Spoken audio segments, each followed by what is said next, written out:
As he posed as Patrick Quinn, the real password surrounding this contestant was...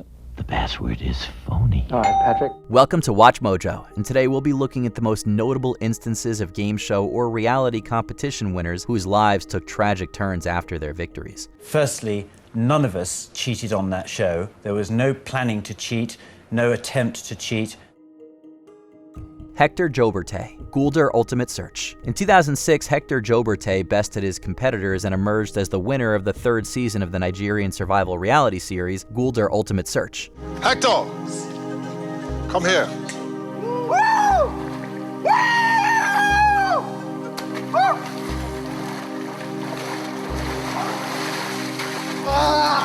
Yeah! Congratulations, you are the ultimate man. His victory came with a grand prize of 5 million naira and a Ford Explorer SUV. After his win, Jobertay got married to a fellow contestant and settled on the mainland area of Lagos State. Sadly, his life came to an unfortunate end in September 2017 when he was attacked in his home by unidentified gunmen. The assailants reportedly followed Jobertay from the airport where he had picked up his sibling and opened fire, killing him and injuring his father. Following weeks of investigation, police arrested Ismaila Adeyemi, whom they believed was responsible for the attack. Alan Smith, Beat Shazam. Alan Smith was a soul singer with the Motown-inspired Jersey Shore group Sensational Soul Cruisers. These soul singers are so good, their band even got to jam with the boss himself, Bruce Springsteen. From the Big Apple, let's hear it for Alan and Taheem! In 2019, Smith showcased his musical talents when he appeared on the Fox game show Beat Shazam, alongside Taheem Tajay, his fellow band member. The duo excelled in their category, correctly identifying a variety of hit songs, which won them $260,000 and advanced them to the next week's episode. Come back and see 3 new teams try to take home $1 million right here on Beat Shazam. However, Smith never got the opportunity to enjoy his winnings, as merely 2 weeks after filming, he passed away due to a sudden heart attack. Ironically, the last song Smith correctly identified to clinch the grand prize was How to Save a Life by The Fray. Shazam, is it How to Save a Life? Sushil Kumar, Kaun Banega Crorepati. In 2011, Sushil Kumar became the first contestant to win the top prize of 50 million rupees on Kaun Banega Crorepati, the Indian adaptation of Who Wants to Be a Millionaire. Akbar! Akbar! Akbar! Ma, ma, ma, ma, ma. Before this life-changing win, Kumar was a computer operator and teacher who earned a modest income. This dramatic change in his fortunes led to him being dubbed the real-life Slumdog Millionaire. But after the whirlwind victory, the hero in this real-life movie didn't have the happiest of endings. Kumar reportedly made poor investments and excessive charitable donations, rapidly depleting his prize money. The mounting pressure led him to turn to alcohol as a coping mechanism, further complicating the situation. Eventually, Kumar went bankrupt and had to return to teaching to make ends meet. Cindy Stowell, Jeopardy! Cindy Stowell became one of 2016's best performers on the game show Jeopardy, raking in over $120,000 across a 6-episode winning streak. Cindy, you start us off. Under the Christmas tree for 200, please.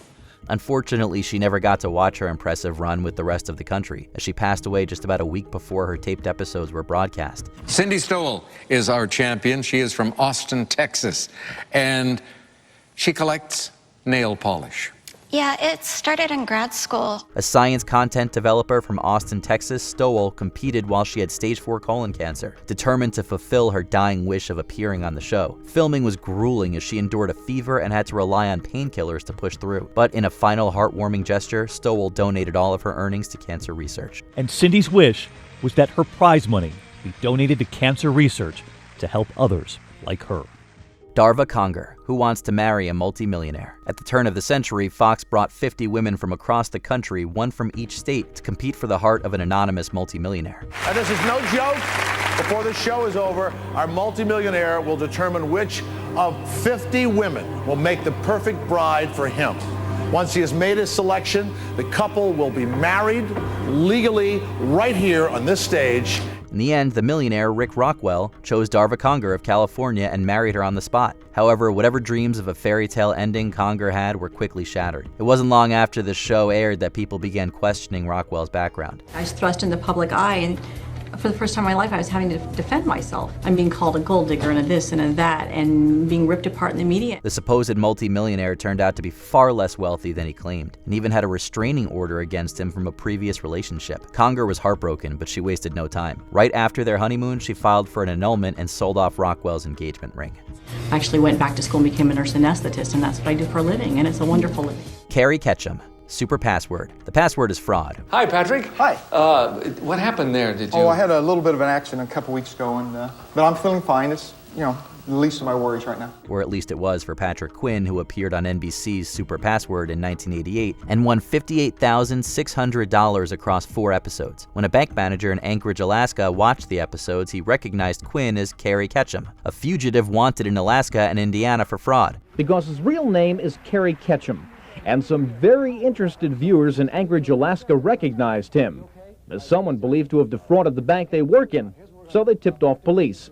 The manager reported these suspicions to the Secret Service, who then arranged with the show's producer to arrest Ketchum when he came to claim his winnings. Ketchum had used the Patrick Quinn alias, which belonged to his college professor, to commit several fraudulent acts, including illegally collecting a life insurance policy on his ex-wife. He was sentenced to 5 years in prison, and NBC refused to pay him the prize money. Since he lied about his name and just about everything else, the producers say he won't get his winnings.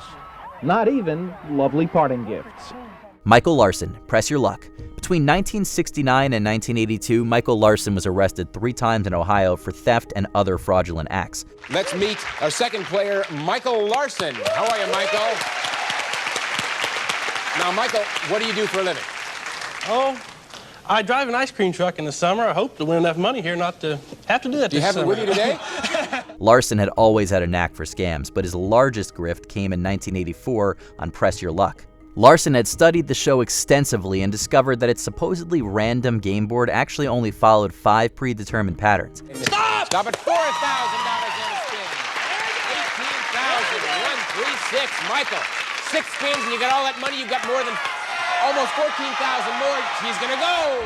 Armed with this knowledge, he managed to get on the show and pulled off a dramatic win, earning a record $110,237. CBS executives were convinced Larson cheated, but unable to prove it, they were forced to pay him. I've never seen anything like this ever happen in the history of all the 20-some-odd years that I've been on network television. So once it was discovered what he had done, we knew there was nothing wrong. He beat the system. Larson quickly reverted to his fraudulent ways afterwards. In 1995, he was implicated in a pyramid scheme and went into hiding in Florida, where he died 4 years later. Timothy Bleefnick, Family Feud. In 2020, Tim Bleefnick appeared on Family Feud with his family members, where he jokingly answered that saying "I do" was the biggest mistake anyone could make at their wedding. What's the biggest mistake you made at your wedding? Honey, I love you, but said I do. Not my mistake. Not my mistake. I love my wife. This seemingly harmless remark would take on a sinister meaning just 3 years later. By February 2023, Bleefnick's estranged wife Becky was living separately with their 3 sons when an intruder broke into her home and shot her dead. I think people were just horrified that a mother of 3 young boys could be shot and killed in her own home. Investigators later linked the crime to Bleefnick after discovering online searches like how to break into a window with a crowbar and how to create a homemade gun silencer. It appears he killed Becky upon learning she had begun seeing someone else after their separation. Bleefnick was ultimately convicted and handed 3 life sentences. The court believes that the appropriate sentence would be natural life in prison. Life in prison without the possibility of parole. Charles Ingram, Who Wants to Be a Millionaire. In 2001, British Army Major Charles Ingram became only the 3rd contestant ever to win the £1 million jackpot on Who Wants to Be a Millionaire. You just won $1 million!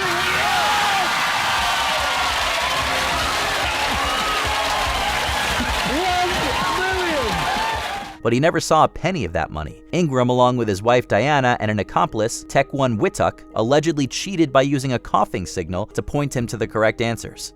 So I just rethink this for a second.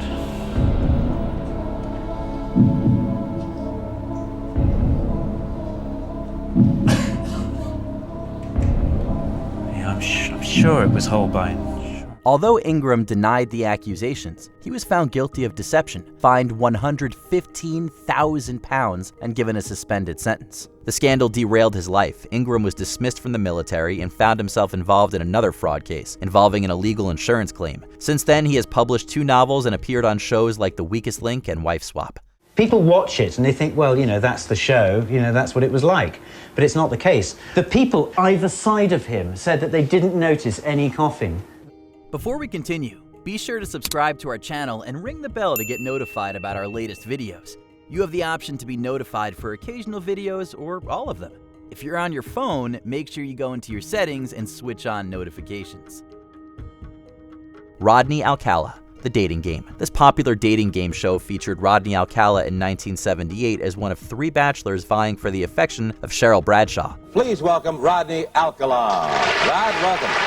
Alcala charmed his way into a date with Bradshaw, but she declined as she found him creepy. Her instincts proved spot on. What the show's producers and audiences didn't know was that Alcala was a serial killer in the middle of a prolific spree. Between 1968 and 1979, he killed at least 8 people, though the actual toll is believed to exceed 100. He was eventually arrested in July 1979 and convicted of 5 murders in California and 2 more in New York. Alcala was sentenced to death, but he succumbed to a heart attack in 2021 while on death row. Prison officials say Rodney Alcala passed away from natural causes at a Kings County hospital. Are you a fan of any of these game shows? Did we miss any other tragic cases involving their winners? Let us know in the comments below.